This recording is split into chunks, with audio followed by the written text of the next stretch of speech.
अस्सलामुअलैकुम वरहमतुल्लाहि वबरकातुहू। आज मैं आप सभी लोगों को दो चीज़ों पे ऐसी बात बताने वाला हूँ जो कि हम ये सोचते हैं उन बातों को लेकर के कि ये कुछ भी नहीं है। आज मैं बात करूँगा मस्जिद और इमाम साहब को लेकर के कि हम जो है मस्जिद जाते हैं तो मस्जिद का एहतराम कैसे करना चाहिए। बहुत से लोगों को देखा जा रहा है कि अब वो मस्जिदों में क्या करते हैं कि मस्जिदों को बाहर जैसा माहौल बना दिया गया है कि मस्जिद जो है वो अल्लाह का इबादत गाह है, वो सॉरी हमारे लिए इबादत गाह है, अल्लाह का घर है। अल्लाह ने सब जगहों से ज़्यादा महबूब जो जगह है अल्लाह के नज़दीक वो मस्जिद है, और सब जगह से ज़्यादा जो नापसंदीदा जगह है वो बाज़ार है। तो अल्लाह के नज़दीक जो सबसे ज़्यादा पसंदीदा जगह वो मस्जिद है, और मस्जिद में हम सब लोग इबादत करते हैं, वो हमारी इबादत गाह है। और अगर हम इबादत गाह में जा कर के मोबाइल फ़ोन चलाना स्टार्ट कर दें या दुनिया भर की बात करना स्टार्ट कर दें या वहाँ पे तफरी तमाशे करने लगें, तो ये बताइए वो इबादत गाह कहाँ रह गई। ऐसे तो फिर हम बाहर ही ठीक है। अब बाहर में और मस्जिद में फ़र्क क्या रह गया। मस्जिद में दुनिया की बात करना हराम है। अब हम वहाँ जा कर के दुनिया की बात करते हैं, चलो वो थोड़ा बहुत मसला है कि चलो कर लेते हैं, लेकिन अब ये थोड़ी नहीं कि आपने बिल्कुल हम लोगों ने सब ने यही बना लिया कि एक दस्तूर हो गया कि भाई नहीं अब तो यही मस्जिद में ही सारे कुछ हमें डिस्कशन करनी है, जो भी बाहर की हो अंदर की हो। अरे कुछ मसले दीनी मसले हैं, कुछ दीनी बातें हैं या दीनी मदद है, दीनी भाई से बातचीत है, वो अलग चीज़ है। लेकिन सारे दुनिया की चीज़ें, सारी दुनिया की बातें मस्जिद के अंदर होती हैं। मस्जिद के अंदर मोबाइल फ़ोन चलाना होता है। क्या देखा जा रहा है कि माशाल्लाह अल्लाह ने हमें इतना मुबारक जो है महीना दिया रमज़ानुल मुबारक का, और उसके अंदर हम क्या कर रहे हैं। रमज़ानुल मुबारक का आधे से ज़्यादा महीना गुजर चुका है, यानी कि आखिरी असरा बचा हुआ है और बाकी गुजर चुका है। क्या देख रहे हैं, तरावी पढ़ने के लिए जा रहे हैं, बहुत से नौजवान या बहुत से लोग जा रहे हैं, फॉर्मेलिटी पूरी कर रहे हैं, 2 तरावी होती है, फ़ोन आता है, फ़ोन में लग जाते हैं। बताइए क्या हम अजर व सवाब कमा रहे हैं? क्या हम कल उन लोगों को मुँह दिखाएंगे जिन लोगों ने हमसे पहले हमारे लिए वो नमूना बने, ऐसे नमूना बने कि सितारों के मानिद अल्लाह के रसूल सल्लल्लाहु अलैहि वसल्लम ने अपने सहाबाओं को बताया कि अगर अदना ईमान वाले की भी इत्तबा कर लोगे तो फलाह को पहुंच जाओगे। फलाह का मतलब कामयाबी को पहुंच जाओगे। अब आप हमें ये बताइए, या हम इस पे अगर किसी बात को लेकर के बात करें तो कैसे करें। क्या उन लोगों ने अपनी माँ के कोख से जन्म नहीं लिया था? अगर उनकी पिछली ज़िंदगी को देखें तो उनकी ज़िंदगी इतनी मतलब कि जाहिलत वाली ज़िंदगी थी, लेकिन जब उन्होंने अपनी जाहिलत को छोड़ा तो ऐसा छोड़ दिया, भूखे प्यासे रहे, लेकिन अमल छूट जाए ये गवारा नहीं करा। काम छूट जाए, दुनिया छूट जाए, बीवी बच्चे छूट जाए, सब कुछ छूट जाए, लेकिन अल्लाह और अल्लाह के रसूल का कोई भी जो हुक्म है वो ना टूटे। और आज हम क्या कर रहे हैं, अल्लाह और अल्लाह के रसूल को ही नाराज़ कर रहे हैं। जब हमें अल्लाह ने अपने उसमें कह दिया कि महबूब जगह मस्जिद है और मस्जिद जो है इबादत गाह के लिए है, तो उसमें दुनिया की बातें क्यों की जाती हैं, उसमें मोबाइल फ़ोन क्यों चलाया जाता है। मोबाइल फ़ोन की ज़्यादा अहमियत है, यानी कि अल्लाह और अल्लाह के रसूल की, और अल्लाह ने जिन जगहों को पसंद किया मस्जिद का कोई एहतराम नहीं है, कोई हमारे लिए उसकी कोई अहमियत नहीं है। तो ये चीज़ हमें भाई समझनी पड़ेगी। आज जो हालात बिगड़ रहे हैं वो इसीलिए बिगड़ रहे हैं क्योंकि हम जो है सुन्नतों को, छोटी छोटी सुन्नतों को ये छोड़ रहे हैं कि ये छोटी सुन्नत है। लेकिन अगर हम एक सुन्नत को भी छोड़ रहे हैं तो कहीं ना कहीं, एक मैं आपको छोटी सी बात बताता हूँ कि एक बार जब कुफारा का जो ईमान वालों के ऊपर ऐसी हावी हुए, तो क्या पता चला कि उनमें उन्होंने अपनी गलतियां टटोली। गलतियां क्या टटोली कि भाई हमसे कोई ना कोई सुन्नत छूट रही है, कोई ना कोई हमसे ऐसा अमल छूट रहा है जिसकी वजह से लोग हम पे हावी हो रहे हैं। वरना ऐसा हो ही नहीं सकता कि मुसलमान पे, ईमान वाले पे, अल्लाह के मानने वालों पे, अल्लाह के रसूल की सुन्नतों पे चलने वाले पे कोई हावी हो जाए।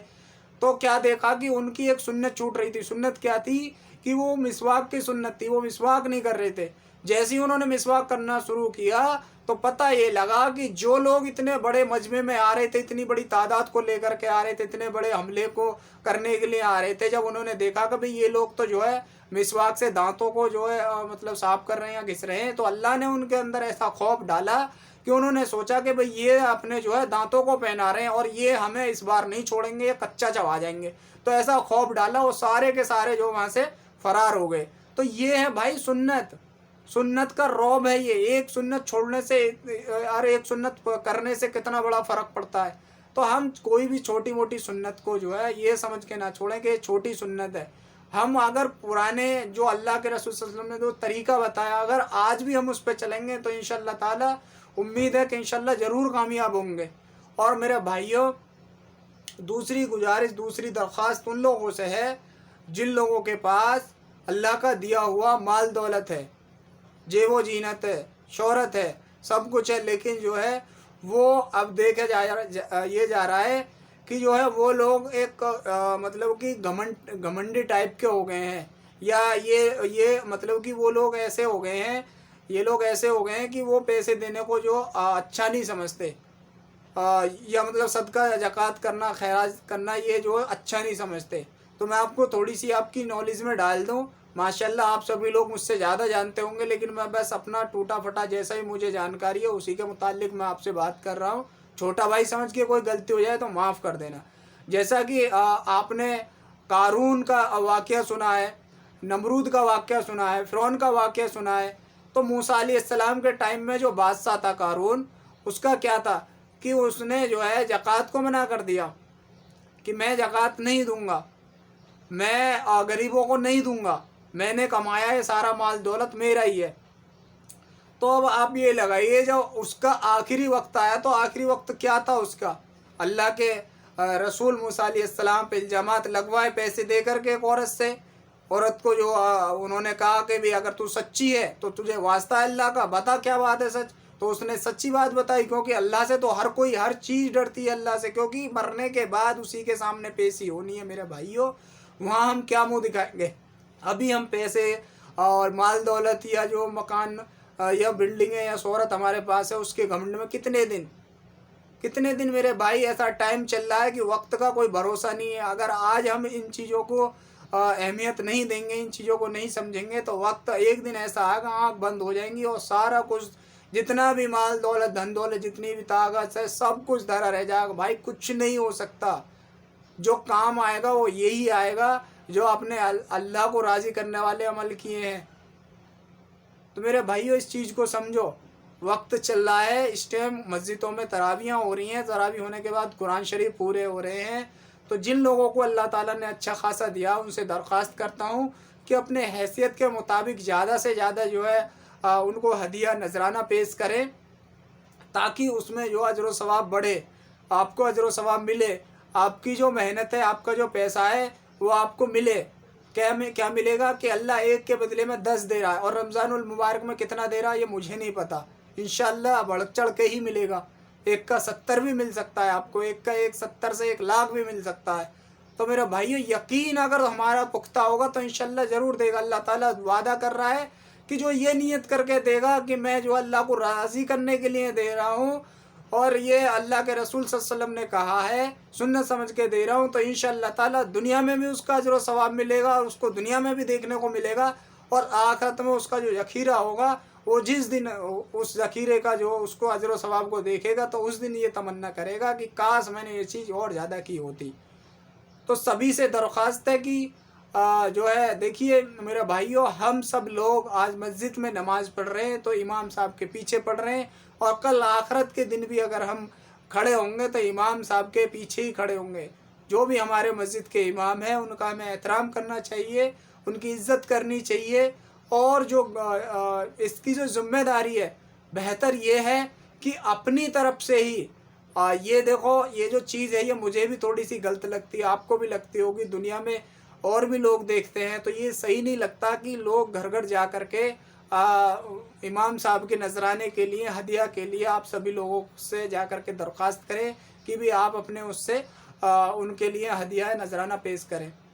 तो मैं को आपसे गुजारिश करता हूँ कि आप सभी लोग ये नियत कर लें कि हमें ये लोगों को नहीं दिखाना है कि हम इमाम साहब के लिए इस तरीके से मांगते हैं या इस तरीके से लेते हैं।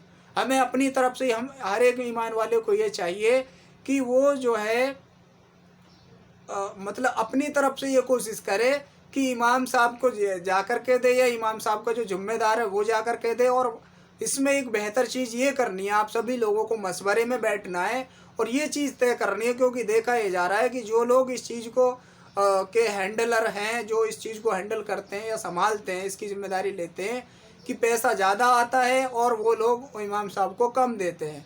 तो आप सभी लोगों की, क्योंकि आप सभी लोगों के एहतराम में मस्जिद है, आप सभी लोग वहाँ जाते हैं, तो आप सभी लोगों की जिम्मेदारी है। देखो अगर आज इमाम साहब नहीं है तो आप मस्जिद में नमाज किसके पीछे पढ़ेंगे? अगर आप हर इमाम के साथ ऐसा करेंगे तो कोई मस्जिद में इमाम नहीं रहेगा। तो इसीलिए भाइयों, इमाम का एहतराम करना, इमाम के पीछे नमाज पढ़ना, इमाम की इज्जत करना। अगर इमाम साहब से कोई आपसे बुग़्ज़ है तो उसके पीछे आपकी नमाज नहीं होगी। इमाम साहब से आपको कोई तकलीफ़ और फिर भी नमाज़ पढ़ रहे हैं, आपकी नमाज नहीं होगी। और इमाम साहब को पूरी बस्ती से जो है वो है मतलब कोई परेशानी है पूरी बस्ती से, तो इमाम साहब नमाज़ पढ़ा रहे हैं तो इमाम साहब गुनाह पे है। और पूरी बस्ती को इमाम साहब से वो है तो इमाम साहब को चाहिए कि जल्दी फ़ौरन वहाँ से निकल जाएँ, या फिर जो है सारी बस्तियों से इस चीज़ के बारे में डिस्कस करके रह सकते हैं। लेकिन बेहतर यही है कि आप अपनी तरफ से जो है इमाम साहब का नजराना पेश करें हर महीने। और रमज़ानुल मुबारक का महीना, कुरान शरीफ पूरा हो रहा, तो ज़्यादा से ज़्यादा बढ़ चढ़ के हिस्सा लें। और आप सभी लोग भाइयों, आपसे दिली गुजारिश है कि प्लीज़ ऐसा मतलब कि हम लोगों को नहीं दिखाना है। ईमान वाले हैं, अल्लाह के रसूल के बंदे हैं, हम अल्लाह के रसूल के चाहने वाले हैं, तो हम ऐसा ना दिखाएं, ऐसी मिसाल ना बने कि भाई देखो इमाम साहब के लिए इस तरीके से करते हैं। अगर हम सब ने दिल में ठान लिया कि हमें इमाम साहब का जो भी मंथली होता है या जो भी रमज़ानुल मुबारक में हमें ज़्यादा से ज़्यादा पहुंचाना है वो हम जाकर के पहुंचाएंगे, तो ये रास्ता बिल्कुल ब्लॉक हो जाएगा।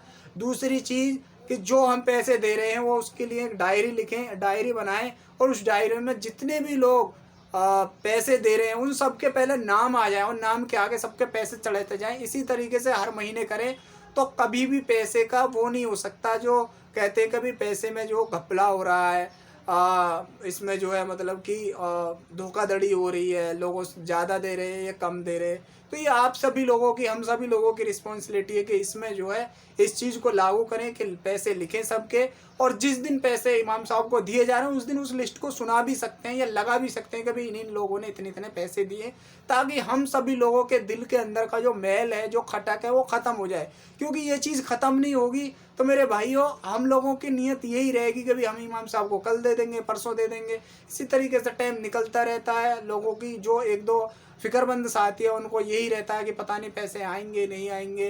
तो जो हदिया आप देना चाहते हैं खुफिया तौर से दे सकते हैं, लिखत तौर पे दे सकते हैं। लिखत तौर से क्या होगा कि जो और देखेगा उसका भी दिल जो जहन बनेगा। अगर आप खुफिया देना चाहते हैं तो वो भी आप दे सकते हैं, लेकिन बेहतर यही है फ़िलहाल के लिए कि आप एलानिया दें और खुफिया जो देना चाहते हैं खुफिया भी दें।